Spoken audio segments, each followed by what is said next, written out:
नमस्कार। आज हम कन्वोल्यूशनल न्यूरल नेटवर्क मतलब CNNS की दुनिया में थोड़ी गहराई से बात करने वाले हैं। हाँ, CNNS। हमारे पास जो जानकारी है वो दिखाती है कि डीप लर्निंग में ये कितने जरूरी हो गए हैं, खास तौर पर तस्वीरों को समझने के लिए, पर इनका दायरा अब काफी बढ़ गया है। बिल्कुल। ये असल में ग्रिड जैसे डेटा, जैसे आपने कहा तस्वीरें, उनको प्रोसेस करने के लिए ही डिजाइन किए गए हैं। हाँ, और इन स्रोतों को देखकर हमारा मकसद यही है कि CNS की जो बेसिक बातें हैं उनके जो जबरदस्त उपयोग हैं और आगे क्या हो सकता है उस पर कुछ रोशनी डालें। सही कहा। ये सिर्फ टेक्नोलॉजी नहीं है, बल्कि ये चीजों को, खासकर विजुअल जानकारी को देखने का एक नया नजरिया है, कह सकते हैं। बिल्कुल। और पता है मुझे सबसे दिलचस्प बात क्या लगी, वो ये कि CNS कैसे सीखते हैं, कुछ कुछ इंसानी नजर की तरह। मतलब पहले सरल चीजें देखेंगे, किनारे, रंग, ऐसी चीजें। हाँ, पैटर्न। और फिर उन्हें जोड़कर मुश्किल आकृतियां या पूरी की पूरी चीजें पहचानने लगते हैं। ये वाकई कमाल है कि तस्वीरों से मतलब कैसे निकालते हैं। हाँ, ये उनकी बनावट, उनके आर्किटेक्चर का ही कमाल है। अगर बहुत सरल भाषा में कहें तो ये नेटवर्क खास तौर पर तस्वीरों जैसे ग्रिड डेटा के लिए ही बने हैं। अच्छा, तो ये काम कैसे करते हैं, मतलब कोर में क्या है? जानकारी ये बताती है कि इसमें कॉन्वोल्यूशनल लेयर्स होती हैं। हाँ, कॉन्वोल्यूशनल लेयर्स ये फिल्टर्स इस्तेमाल करती हैं, इमेज के छोटे छोटे हिस्सों को देखती हैं और उनमें पैटर्न ढूंढती हैं। जैसे मान लीजिए बिल्ली की तस्वीर है तो शायद कान या मूछें पहचानेंगी। अच्छा।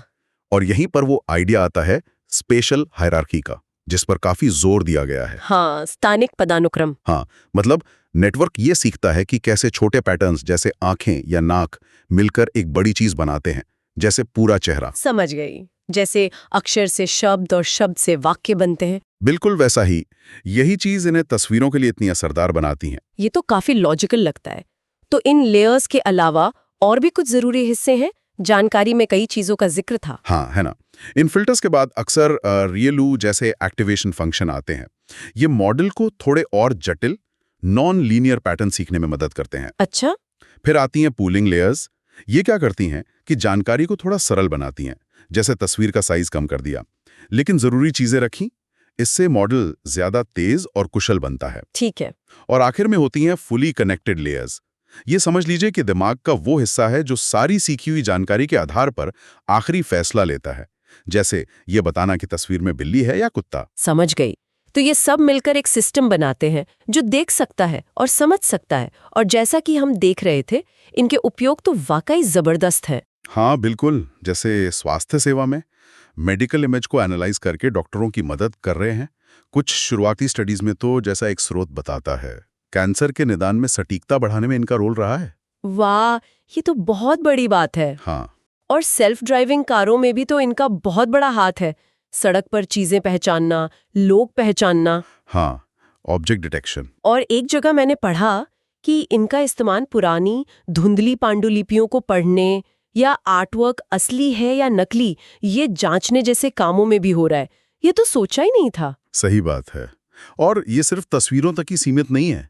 अब तो इनका इस्तेमाल NLP में भी हो रहा है, मतलब वाक्यों का भाव समझने में। अच्छा, NLP में भी? हाँ, और वीडियो में क्या हो रहा है ये पहचानने में भी।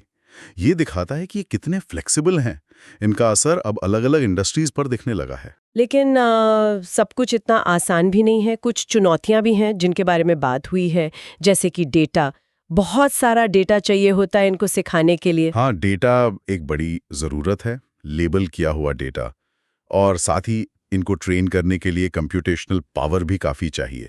अक्सर खास हार्डवेयर लगता है, जैसे GPUs। हाँ, ग्राफिक्स प्रोसेसिंग यूनिट्स, हाँ। जो गेमिंग में भी इस्तेमाल होते हैं। हाँ, वो ऐसी गणनाओं के लिए बहुत अच्छे होते हैं। और एक और मुद्दा जो बार बार सामने आया वो था व्याख्यात्मकता का। मतलब ये समझना मुश्किल हो सकता है कि CNN ने कोई फैसला क्यों लिया। ब्लैक बॉक्स प्रॉब्लम जिसे कहते हैं। बिल्कुल, ये एक बहुत बड़ा रिसर्च का एरिया है कि इन मॉडलों को ज्यादा पारदर्शी, ज्यादा समझने लायक कैसे बनाया जाए। हाँ, ये जरूरी भी है। और इसके अलावा इन्हें और कुशल बनाने पर भी काम चल रहा है, ताकि ये स्मार्टफोन जैसे कम पावर वाले डिवाइस पर भी चल सकें।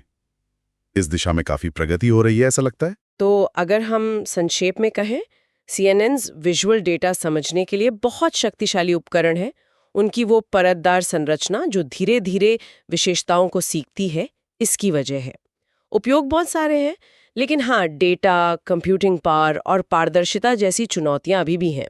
और ये सब जानना इसलिए ज़रूरी है क्योंकि ये टेक्नोलॉजी धीरे धीरे हमारे आसपास की दुनिया का हिस्सा बन रही है।